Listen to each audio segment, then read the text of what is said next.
මම මේ කතා කරන්නේ 2025 ඔරිජිනලි O level කරන්න ඉන්න 2026 පෙබරවාරි O level කරන්න බලාපොරොත්තු වෙමින් ඉන්න අපේ දරුවන්ට. එතකොට ඔයාලා මේ වෙද්දි තියරි කවර් කරගෙන අවසන් වෙන්න ඕනි හරිනම් ඒක වෙලාද නැද්ද කියන එක ගැන කලබල වෙන්න එපා. මේ වෙද්දි ඔයා past papers writing paper writing start කරන්න ඕනේ. එතකොට මම යෝජනා කරන කාරණාව තමයි maths වලට A එකක් ගන්න නම් ඔයා අනිවාර්යෙන්ම අවුරුදු 20ක papers කරන්නම ඕනේ. exam condition papers අවුරුදු 20ක ලියන්න, ඒ papers ටික හරියට mark කරන්න, ලකුණු maintain කරන්න, හැම paper එකකම කලින් paper එකට වඩා ලකුණු වැඩි කරගන්න try කරන්න. හරි. ඊළඟට timing ගැන කතා කරොත් අනිවාර්යෙන්ම පැය 3ක paper එකක් පැය 2යි මිනිත්තු 45කටත්, පැය 2ක paper එකක් පැය 1යි මිනිත්තු 45කටත් කරන්න try කරන්න. ඊළඟට තව කාරණාවක් තමයි ඔයා පැය 3ට දීලා තියෙනවා ගණන් 12කින් ගණන් 10ක් කරන්න. ඔයා එහෙනම් කරන්න ඕන දේ තමයි ගණන් 10 සිලෙක්ට් කරලා කරන්න.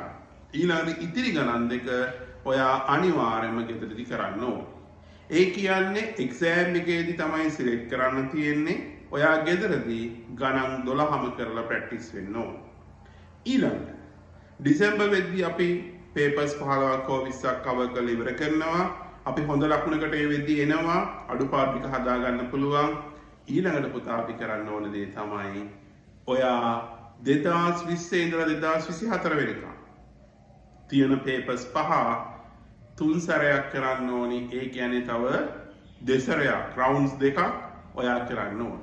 එතකොට මේකෙන් වෙන වාසි තමයි ඔයාට අනිවාර්යෙන්ම අලුත් theories මතක් කරගන්න අවස්ථාව හම්බ වෙනවා. අලුත් paper models, අලුත් question models මතක් කරගන්න අවස්ථාව හම්බ වෙනවා. ඔයාට හොඳට ප්‍රැක්ටිස් කරගන්න හම්බ වෙනවා. මේකෙදි ඔයාට අමාරුයි කියලා හිතන lessons ටික cover කරගන්න වෙලාව තියෙනවා සහ කරගන්න පුළුවන්. අනිවාර්යෙන් මේ වැඩේ කරන්න. definitely maths වලට එකක් ගන්න පුළුවන්, strong එකක් ගන්න පුළුවන්. මොනවා හරි උදව්වක් ඕනි නම් ඔයාට පුළුවන් මගේ WhatsApp number එකට ෆොටෝ එකක් දාන්න අදාළ question එකේ. මට free time එකක් ආපු ගමන් මම අනිවාර්යයෙන්ම මගේ class එන දරුවන්ට සහ නැති අයට හැමෝටම එක හා සමාන උදව් කරනවා.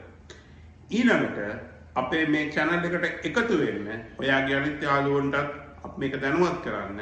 මේ free service එකක් විදිහට අපි මේක paper discussion channel එකක් විදිහට දිගට